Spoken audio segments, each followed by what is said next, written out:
Hello, good morning, good afternoon, good evening, and welcome to another Monday Morning Art Talk. Whippy!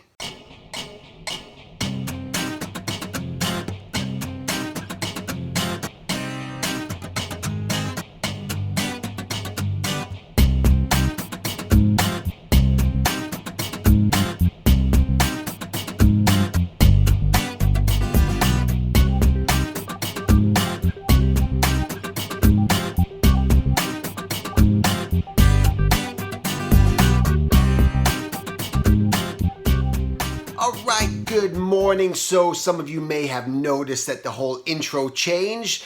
Don't be alarmed, that's only because my hard drive went boop and I don't know why I lost all my files and everything that happened there, but it did. But I don't want to spend so much time on my intro. That's not what this is all about. So it is what it is. I just kind of threw it together real quick. Anyway, that's the new intro.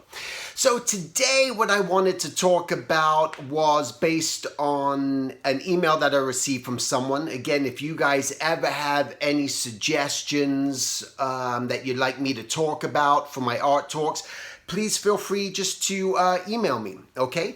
And I'll be happy to address it. Some of them I may have already addressed in previous art talks, so just be aware of that. But for the most part, I know. Although it has been, how many now? Almost 160 art talks now.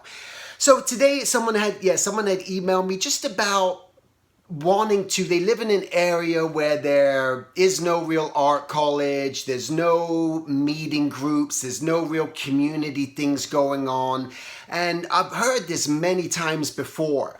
So I thought, yeah, it'd be great to do an art talk in discussion of forming a group and trying to think about that. I just want to tell you just a little bit about what I did when I lived in San Diego. I mentioned it not too long ago when I did my art talk with my friend, where when we were living in San Diego, one of the major things that we did, we weren't in school, we never met in school, there was no like meeting the friends that way. We eventually came together, met other caricature artists, and the goal was just to draw, just to motivate people to draw. This is why you want to have an art group. This is the importance of it. This is a part of, in a sense, the art community, but also about building the relationships with your friends and going out and drawing. So what we would do is we would always call each other up and say, hey, let's go sketching. Let's go to the cafes. Let's go to the coffee shop, wherever it was. Usually it was a coffee shop. We could just grab a biscuit and grab some coffee and sit and draw people. And that's a great way, first of all, just to get something going. And also it's a great motivator because there's times when you don't want to draw, but you just kind of get that phone call and you're just like, meet in an hour. Okay, we'll be there for a couple of hours. Okay, I think I could do it. And it's making that willingness to do it. So sometimes it means putting other stuff aside. And this is, you got to understand what we all have our own priorities. But sometimes you got to say, you know what? If I work a little harder in the morning, if I just stay up an extra hour in the evening just to finish the deadline or project or whatever it is that I may have, those are the sort of little sacrifices that you want to make just in order to go do this. So that's number one, is friends. You have to have friends. Now, some people are living in communities or move to a new town or something and they don't have any friends. So my biggest advice is Google search meetup groups. There's so many people who are creating their own meetups of it might not even be a cartoonists. It might be a group of painters. It might be a group of people who they have just some sort of local art show, but might be a bunch of old people, in their 70s or 80s that get together. But you know what? Even if you end up going to a group, and I've been to some of those, some life drawing places where it's just nothing but a bunch of lot older people, I love it because you get to hear of their experiences, what they did in their art career, and now they're in their 70s or whatnot. And what did you do? What did you go through? And they lived in a whole different world. So you want to hear of those experiences. So the bottom line is, don't just try to target your specific an animation group. There may not be an animation group in existence, but maybe there's a life drawing group. Again, painting, whatever it may be. Maybe they paint flowers. I don't care. Just go and look and try to attend any sort of group. Another way just to try to meet up groups is get out there. I know there's some sort of art fair, art show, art exhibit, art gallery. There's something around you. Again, if there isn't, then I don't know what to tell you, because the reality is there's something somewhere. You just need to dig and search for it, and it means going and talking to people and just asking them, do they know of any groups that meet? You know, so that's another area. So number one is having your friends and creating that. Number two, the other thing that we used to do is we didn't know of any life drawing session that was going on. And even if they did, maybe it wasn't convenient for us. And they met on a certain night of the week, but you know what? We're working. We can't go. But you know what? We could do it on Saturday night. We could do it on Sunday. Let's try to find a model. You go this way. And we were doing this again, guys, before the internet. There was no internet. There was no... it's crazy. I can't even... It's funny to even just think about the world pre-internet, and it's like, it seems like that must have been 300 years ago, back in my time. You know, it's just crazy that we even did anything. But through ads and yellow pages and white pages, we're looking for models.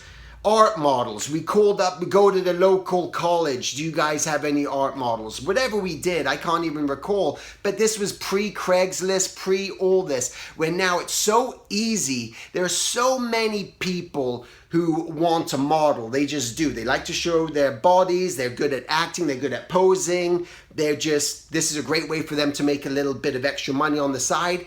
They're out there. You can find them. You just need to put in the effort and hire them. And that's what we did. And we all pitched in, and we had a model come into the living room, and we all sat and drew. All right. So that's if you're going to do a figure drawing. But if you're going to go to the cafes and draw regular people, that's the other thing. The next thing is, again, just starting your own meetup group. Now, this is where it costs a little bit of money, but if you go, I think it's meetup.com or one of these, where you can start a local meetup. You don't know how many people might be researching the same thing. I know in my own hometown why I started my own studio for doing figure drawing out here in Simi Valley was the fact that no one was meeting out here. There was no art groups. It was just like, I want a group that does figure drawing. So, and I couldn't find it. It was all in different parts of the cities and to go into different towns, and I didn't want to drive. So that was an effort that I said, we're going to make it sort of happen here. And you start it, and you begin these things. So to just doing a meetup group, go ahead and form your own meetup group. Again, I don't know what they charge, but it's the start. You got to invest in yourself. This is the bottom line. This is the most important thing that you can ever do as an artist and for yourself, is just invest in yourself. Whatever you're trying to build, put some money aside just to say that I'm investing it in this potential possibility. So you don't know who you're going to attract. So now you can start to attract people that you would have never even met before. And that's another way just to start something. But there's ways. And again, everything requires effort. But if you truly want it, again, it comes down to my 3 factors of existence on this planet. And number 1 is just to have the story, the goal, the narrative. Know what it is you even want. I want to meet people and go to do a figure drawing thing once a week. Great.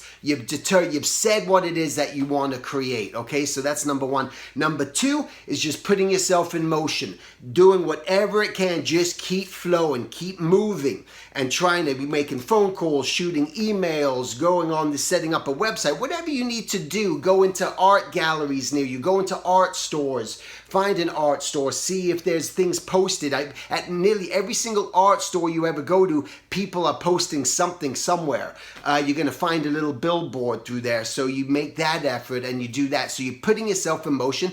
And number 3 is simply believe in the timing and rely and trust in timing. That timing is everything. That eventually it's going to happen. It's just a matter of time, as long as you know what you want and as long as you're moving and you're not standing still.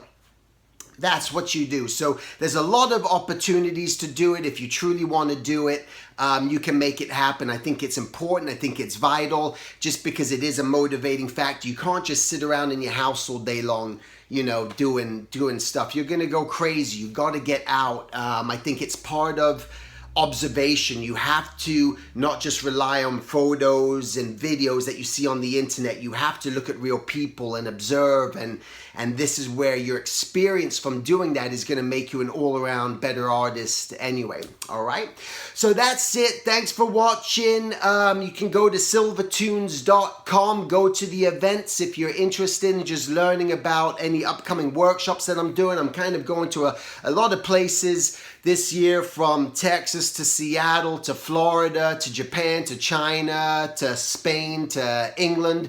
I'm kind of going all over the place.